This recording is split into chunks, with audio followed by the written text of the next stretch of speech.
The chloroform-soaked cloth presses against Zuri's face before she can scream. Her driver, the kind older man who picked her up from the exhibition, is slumped in the front seat, blood trickling from his temple. A hand grips her shoulder, holding her down as consciousness slips away like water through fingers. The last thing she sees before darkness takes her is the Seoul skyline glittering through the window, beautiful and indifferent to her terror. When she wakes, her head pounds like someone's driving nails into her skull. Her wrists burn where zip ties cut into skin. She's on a bed, silk sheets beneath her, floor-to-ceiling windows revealing a city sprawled 40 stories below. The room is obscenely luxurious, all dark wood and chrome, art on the walls that probably costs more than her entire exhibition. A prison dressed as paradise. She hears footsteps and forces herself still, mind racing through options. Fight. Scream. Negotiate. Survive. The door opens, and a man enters, backlit by hallway light. He's tall, dressed in black, moving with the casual confidence of someone who's never had to fear anything in his life. When he steps into the moonlight streaming through the windows, she sees his face. Handsome in a cold way, sharp cheekbones and darker eyes that seem to calculate the worth of everything they land on. "You're awake," he says in perfect English, accent barely noticeable. "Good. I was beginning to worry I'd miscalculated the dosage. Who are you?" Her voice comes out steadier than she feels. "Why am I here?" He pulls a chair across the room, the legs scraping against hardwood, and sits just out of her reach. "My name is Kang Dae-hyun. And you're here because your fiancé destroyed my life 5 years ago." The words don't make sense at first. Her fiancé. Marcus. Dead 3 years now in a car accident in Lagos. Marcus never hurt anyone. He was a businessman, not a. He was a thief and a traitor. Dae-hyun cuts her off, voice flat and cold. "He stole $15 million from my organization. When I sent men to collect, he went to the police. My brother was killed in the raid that followed. Shot 17 times while Marcus disappeared with my money and his immunity deal." Zuri's mind reels. Marcus worked in international trade, traveled constantly, always vague about details. She'd loved him anyway, loved his laugh and his ambition and the way he promised her the world.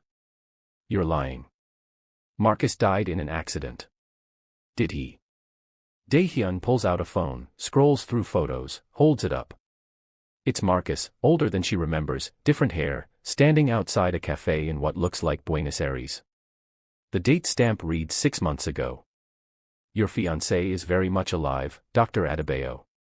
Living quite comfortably on my money in Argentina. And now you're going to help me get him back." She stares at the photo, feeling her reality crack and reform into something uglier. "I haven't spoken to Marcus in 3 years. I thought he was dead. I mourned him. How convenient for him." Dae-hyun pockets the phone. "But he'll come out of hiding for you.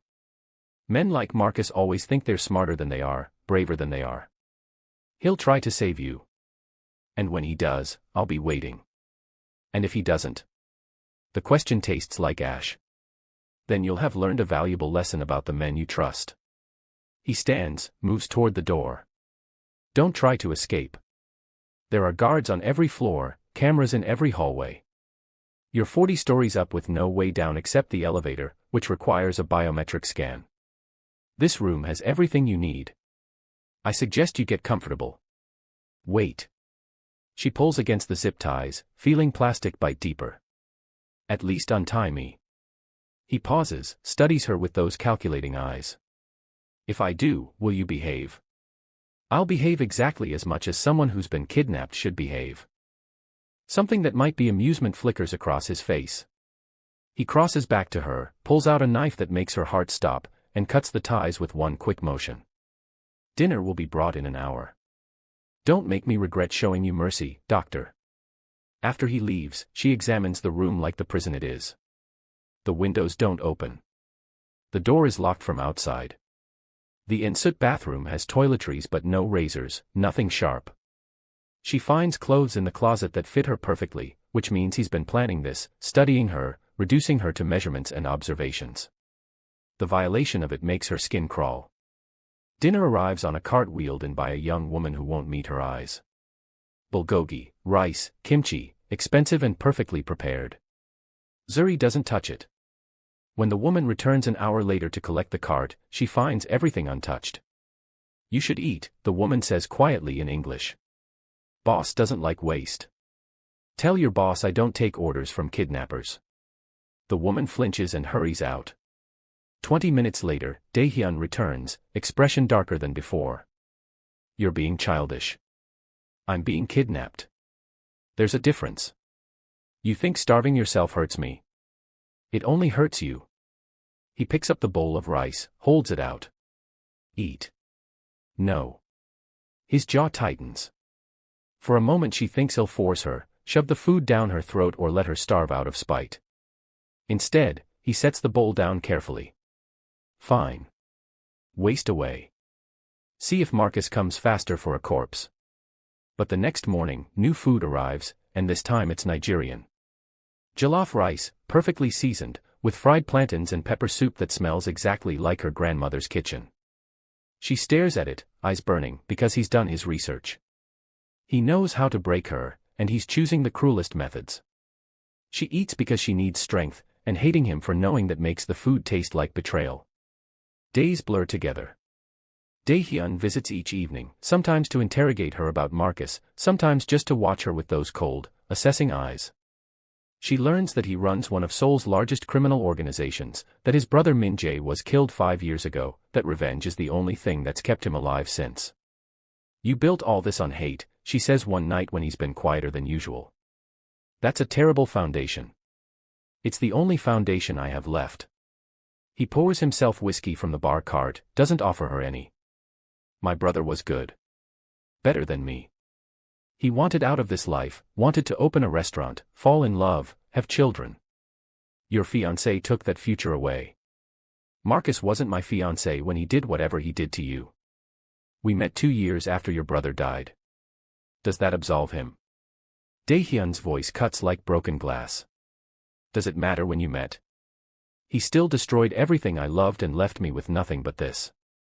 He gestures around the opulent room, the expensive view, the empire built on blood.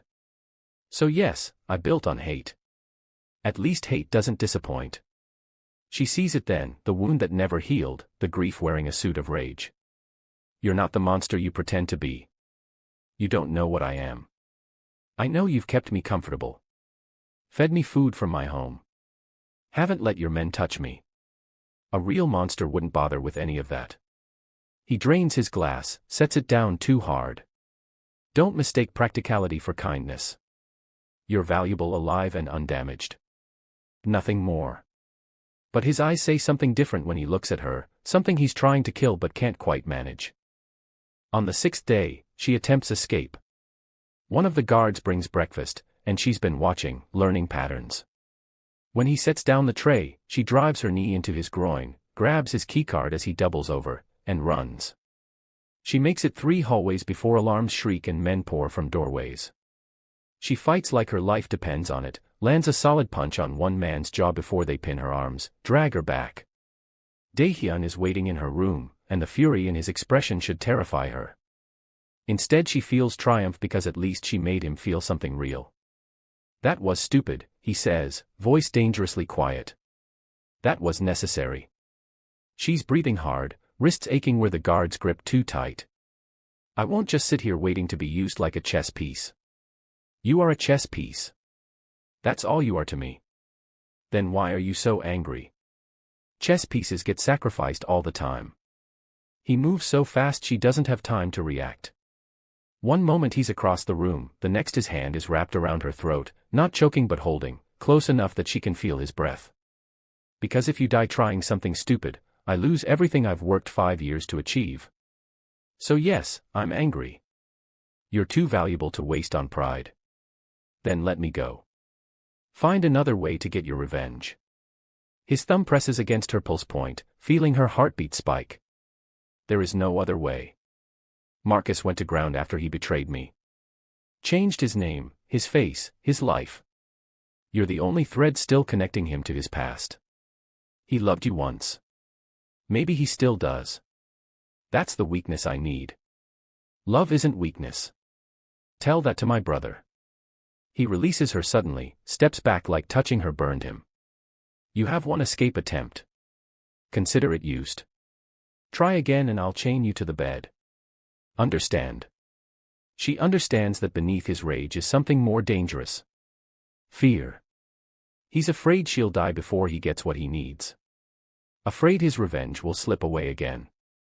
And fear makes people reckless. That night, she can't sleep. She paces the room until her feet ache, then stands at the window watching the city breathe. Around 2 in the morning, her door opens. She spins, expecting guards, but it's Dae-hyun, dressed in black tactical gear, blood on his sleeve. Are you hurt?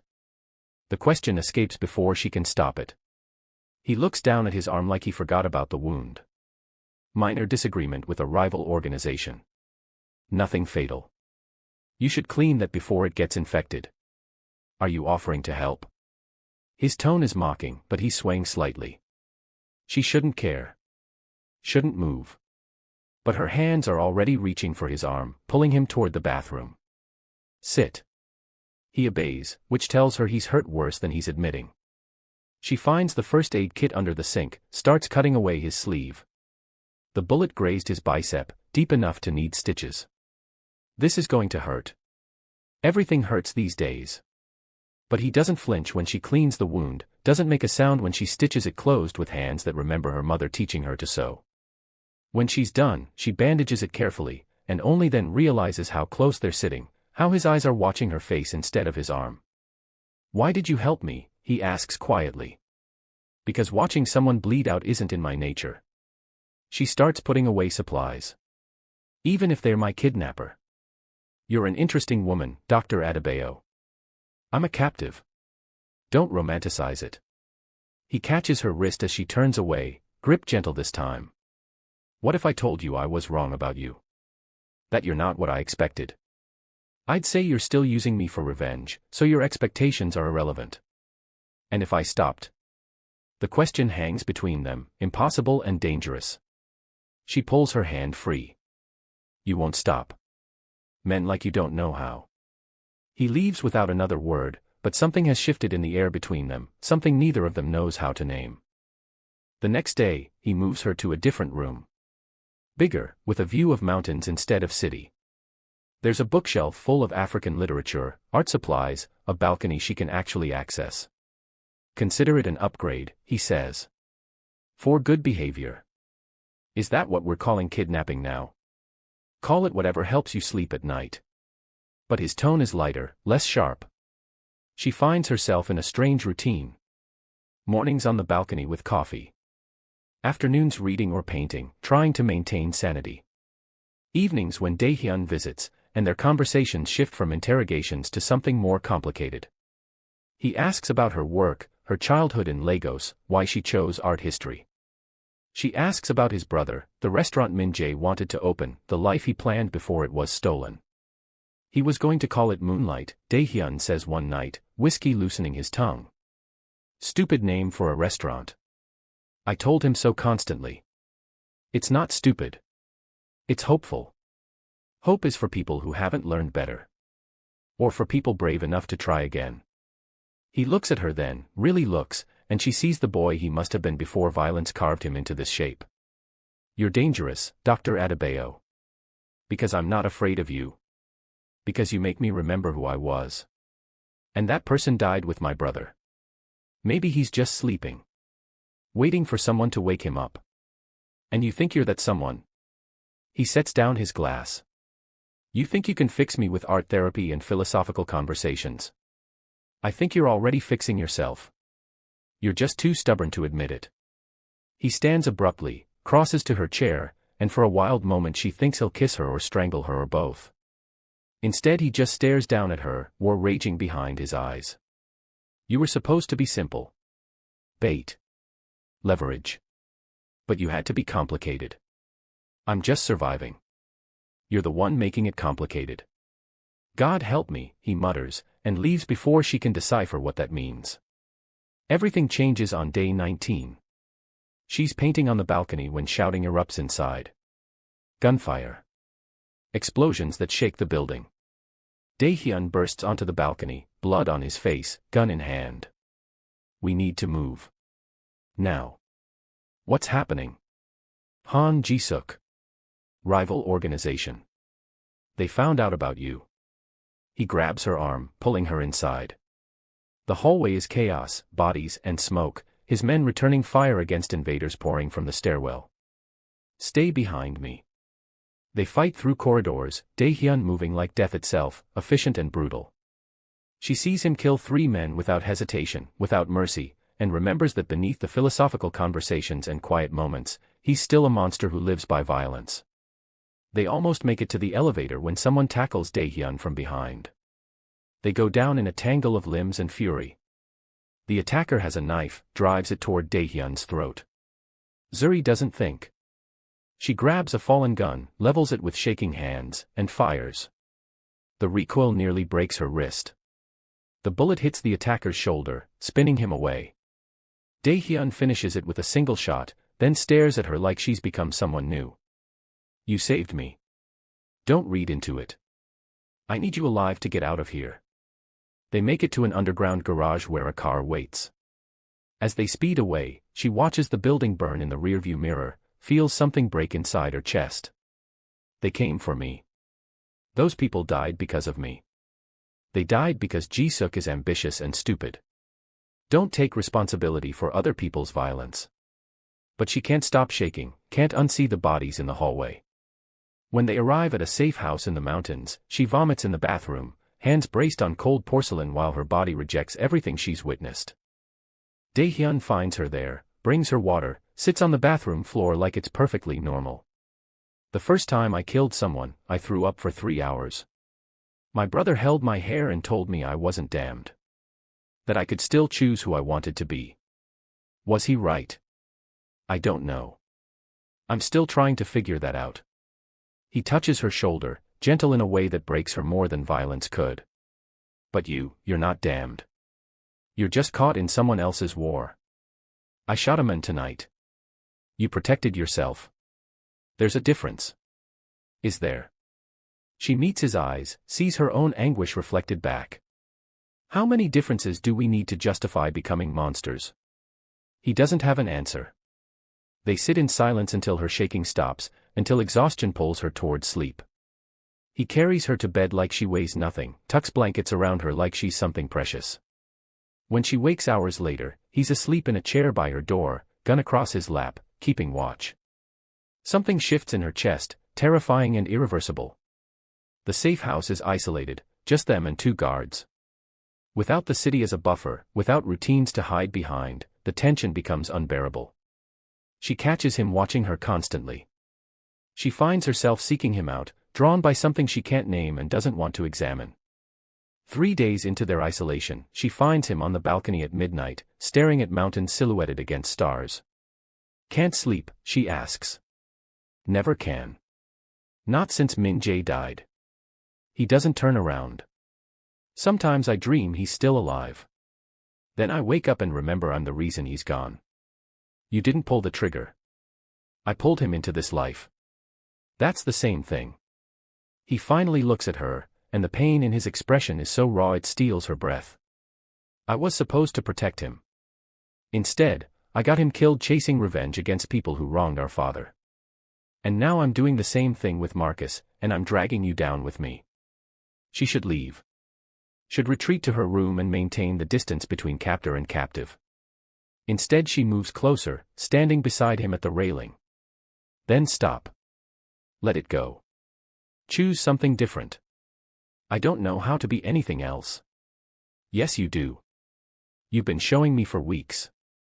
The man who brings me books, who asks about my family, who sits with me after I have nightmares, that's who you really are. That man is weak. That man is human. There's a difference. He turns to her fully, and suddenly they're inches apart, sharing air. You should hate me. I've stolen your freedom, used you as bait, destroyed your peace. Why don't you hate me? I should, she admits. But somewhere between the kidnapping and now, I stopped seeing the monster and started seeing the man. And I can't unsee him. Zuri. Her name on his lips sounds like a prayer and a curse. If I kiss you right now, I can't take it back. Can't pretend this is still simple revenge. Nothing about this has ever been simple. He kisses her like drowning, like salvation, like every complicated emotion between them crystallizing into this single point of contact. She kisses back because she's tired of pretending she doesn't feel the pull, doesn't see the way they've been orbiting each other since the beginning. His hands cup her face like she's fragile and fierce simultaneously. Her fingers tangle in his hair, pulling him closer, deeper. When they break apart, both breathing hard, she says, "This is insane. I know. You kidnapped me. Held me prisoner. I know. I should want you dead. You should." He rests his forehead against hers. But what we should feel and what we do feel are rarely the same thing. They stand there under stars, two people who shouldn't fit together, finding that broken pieces sometimes make unexpected patterns. She doesn't forgive him for taking her. He doesn't forgive himself for wanting her. But in that moment, it's enough to just be, to feel something that isn't rage or fear. Reality intrudes 2 days later. Dae-hyun receives a message on his encrypted phone, and his expression goes cold. Marcus responded. "He's willing to trade for your release." Something in her chest twists. "That's what you wanted." "Yes." But he won't meet her eyes. The exchange is tomorrow night. Old Warehouse District. "He'll bring my money, I'll release you. And then you're free. You go back to your life, your gallery, everything I stole from you. What about us?" He finally looks at her, and the shutters are back up, the warmth replaced by calculation. There is no us.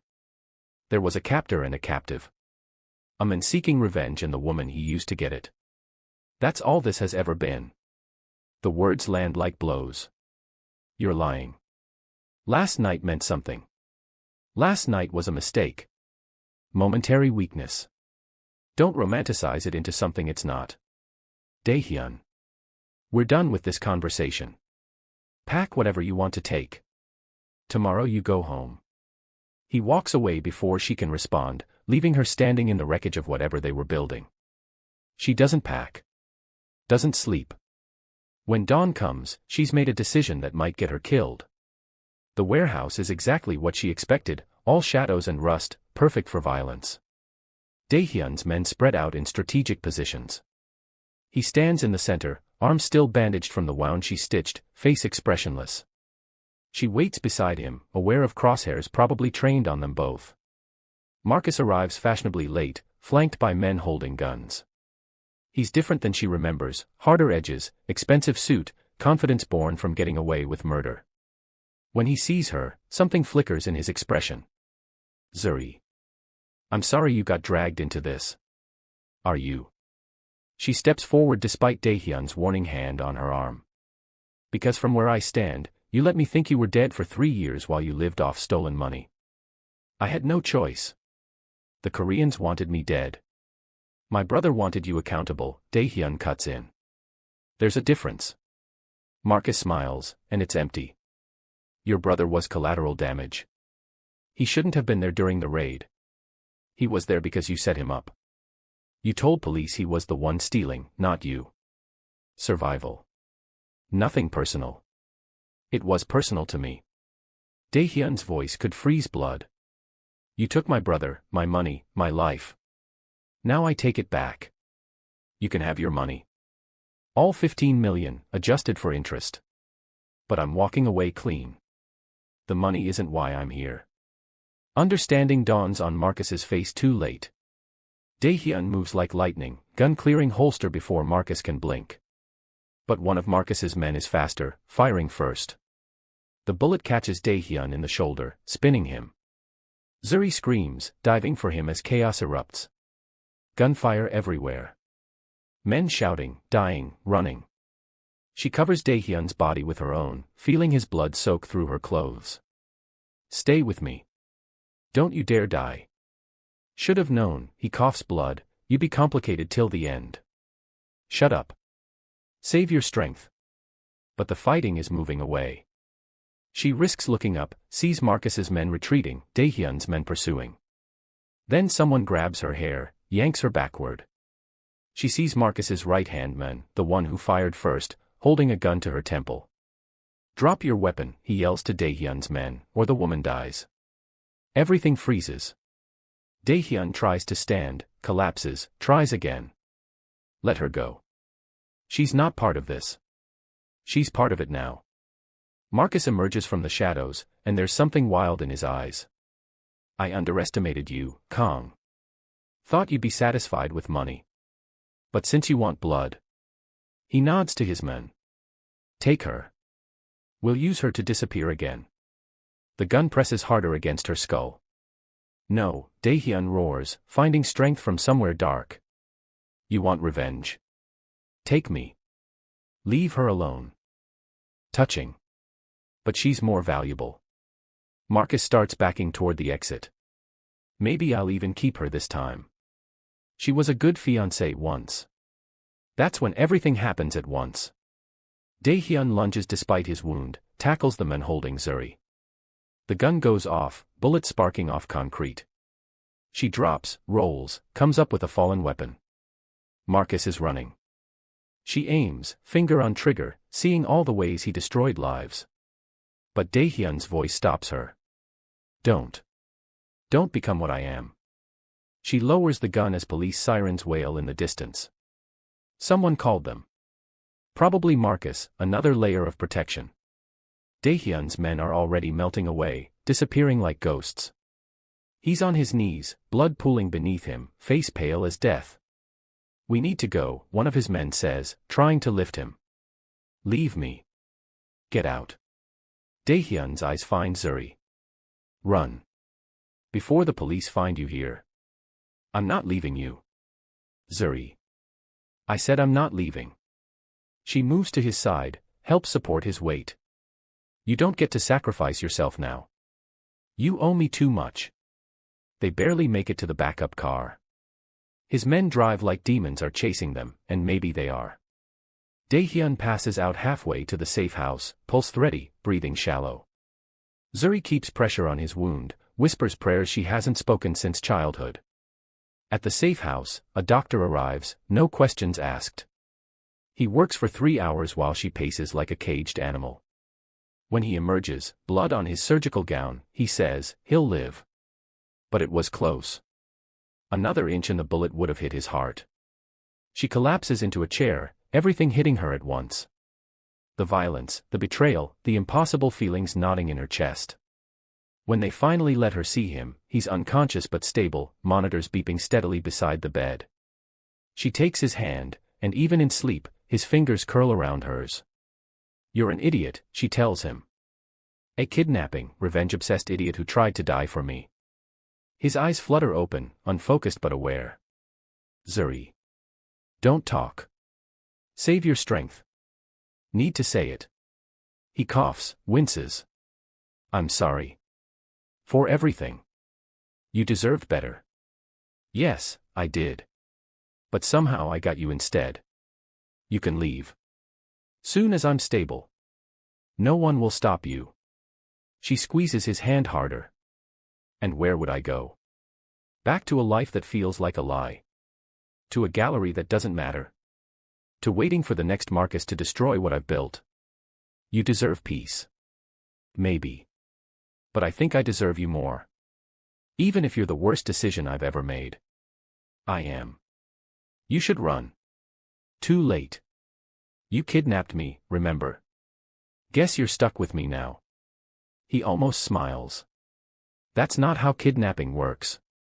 It is when the victim decides she's not leaving. They stay like that until he drifts back to sleep, hand still holding hers. She knows this is insane. Knows she should contact the embassy, press charges, return to her life. But somewhere between captivity and chaos, she found something she didn't know she needed.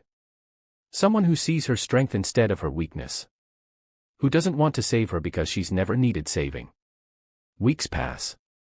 Daehyun heals slowly. Marcus disappears again, probably to another continent, another life built on lies. The police investigation stalls without evidence, without witnesses willing to talk. Zuri stays because leaving feels like ripping away part of herself. I'm going to close some operations, Daehyun tells her one morning. The worst parts. The things that hurt people like your parents. Redemption. Survival. I've spent 5 years dying slowly. Maybe it's time to try living. What does living look like for you? He's quiet a long time. My brother wanted a restaurant. Maybe that's not the worst legacy. Moonlight, she says. That was the name. Terrible name. Perfect name. 3 months later, she returns to her gallery. It's been closed, gathering dust, but her assistant kept the keys. She walks through rooms full of art that used to mean everything, and now she sees them differently. She sees beauty born from pain. Strength forged in fire. Stories that refuse neat endings. She's cataloging inventory when the bell above the door chimes. She looks up, sees Dae-hyun standing in the entrance, hands in pockets, faint scar on his hand from where she stitched his wound. He's holding a single white lotus flower. Gallery's closed, she says, but she's smiling. I can see that. Thought you might need help reopening. What makes you think I'm reopening? Because you're not the type to give up. Even when you should. He crosses the gallery, sets the lotus on her desk. Up close, she can see he's changed. Lighter somehow. Less haunted. I bought a building in Itaewon. Good location for a restaurant. The one Min Jae wanted. I thought it was time. And I thought. He hesitates, vulnerable in a way that breaks and heals her simultaneously. I thought you might help me design it. Make it beautiful. I don't know anything about restaurant design. But you know about art. About making broken things beautiful. About redemption. She studies him, this man who stole her life and gave her something unexpected. This is still insane. You know that, right? Everything about us is wrong. I know. Society will never accept us. My family will disown me. Your world will always be dangerous. I know. And you're still asking. I'm asking you to choose chaos with me. To build something new from everything we destroyed. It won't be easy or clean or safe. He takes her hand. But it'll be ours. She should say no. Should choose the safe path back to the life she knew. But safe never made her feel alive the way she feels when she's with him, fighting and surviving and building something impossible. One condition, she says. Anything. You don't get to kidnap anyone else. I'm it. Last and only. He laughs, real and warm. Deal. She kisses him in the gallery full of art about suffering and survival, and it feels like coming home to a place that never existed until now. When they break apart, he's looking at her like she hung the moon. So we're doing this, he asks. We're doing this. She picks up the lotus flower. Moonlight Restaurant. Opening spring. Art by Zuri Adebayo. And run by a reformed criminal. Recovering criminal. Let's not get ahead of ourselves. They stand in the gallery as Seoul comes alive outside, two people who found each other in darkness and decided to build something that catches the light. It won't be simple. Won't erase the violence or the wounds. But maybe, she thinks, that's what makes it real. If you stayed until the end of this journey from revenge to redemption, hit that subscribe button to catch more stories where love blooms in the darkest places. Drop a comment telling us your thoughts. Could you forgive someone who kidnapped you? Could you choose love over safety? And smash that like if you believe broken people can build beautiful things together. Sometimes the most powerful connections are forged in fire. Until next time, remember that we're all works in progress, and the best stories are the ones where characters refuse to stay in their assigned roles. Stay captivated, stay curious, and never underestimate a woman who knows her worth.